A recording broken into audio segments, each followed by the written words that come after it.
నీతో కూడా వచ్చువాడు నీ దేవుడైన యెహోవాయే, ఆయన నిన్ను విడువడు. ద్వితీయోపదేశకాండం 31:6. ప్రియమైనటువంటి దేవుని జనాంగమా, నీతో అనేక మంది వాగ్దానం చేసి ఉండొచ్చు. నీతో ఉంటానని, నిన్ను విడువనని, నిన్ను ఎడబాయనని నీకు మాట ఇచ్చి ఉండొచ్చు. నీ సంతోషంలో ఉన్నప్పుడు నీతో కూడా ఉండి, నువ్వు ఏదైనా బాధల్లో శ్రమల్లో ఉన్నప్పుడు ఈ లోకంలో ఉన్నటువంటి వారు నిన్ను చేయి విడిచి వెళ్ళిపోయేటువంటి వారిగా ఉన్నారు. అయితే ఆ యేసుక్రీస్తు ప్రభుల వారి మటుకు నీవు సంతోషంలో ఉన్నప్పుడు మాత్రమే కాకుండా నీ బాధలోను, నీ దుఃఖంలోను, నీ వేదనలోను ఆ దేవాది దేవుడు నీతో కూడా ఉండి నిన్ను విడవకుండా నడిపించేటువంటి దేవుడిగా ఉన్నాడు. కనుక ఇక నుంచైనా ఈ లోకంలో ఉన్నవారిని ఆశ్రయించకుండగా, ఈ లోకంలో ఉన్నవారి యందు నమ్మకం ఉంచకుండగా, ఆ యేసుక్రీస్తు ప్రభుల వారి యందు నమ్మకం, విశ్వాసము కలిగి మనం జీవించేటువంటి వారంగా ఉండాలని కోరుకుంటూ ఈ దిన వాక్యం ద్వారా దేవుడు బలపరచును గాక.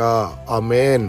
ప్రార్థన. మమ్మల్ని మిక్కిలిగా ప్రేమిస్తున్న ప్రియ పరలోకమందున్న మా తండ్రి, మీకే కోట్లాది వందనాలు, స్తుతి స్తోత్రాలు ప్రభా. ఈ ఉదయకాల సమయంలో వాగ్దానం ద్వారా మీరు మాతో మాట్లాడినందుకై వందనాలు ప్రభా. ఈ వాక్యాన్ని ఎవరైతే వింటూ ఉన్నారో వారందరి జీవితాల్లో తండ్రి, వారందరికీ మీరే తోడై ఉండి, మీరు విడవకుండగా ఎడబాయకుండగా తండ్రి వారందరినీ నడిపించమని ప్రార్థన చేస్తూ ఉన్నాం. ఈ ఉదయకాల సమయంలో ఎవరైతే పనులు చేస్తూ ఉన్నారో, ప్రయాణాలు చేస్తూ ఉన్నారో, నూతనమైనటువంటి కార్యాలు ఎవరైతే మొదలు పెడుతూ ఉన్నారో, వాళ్ళ ప్రయాణాల్లో, పనుల్లో, నూతనమైనటువంటి కార్యాల్లో మీరే తోడై ఉండి వారందరినీ నడిపించమని ప్రార్థన చేస్తూ ప్రతి బిడ్డను మీ కృపగల స్థాలకు అప్పచెప్పుకుంటూ కృపనే కోరుకుంటూ యేసుక్రీస్తు అతి పరిశుద్ధమైన నామమున అడిగి మరి ప్రార్థన చేస్తూ వేడుకుంటున్నాము తండ్రి. ఆమేన్. God bless you.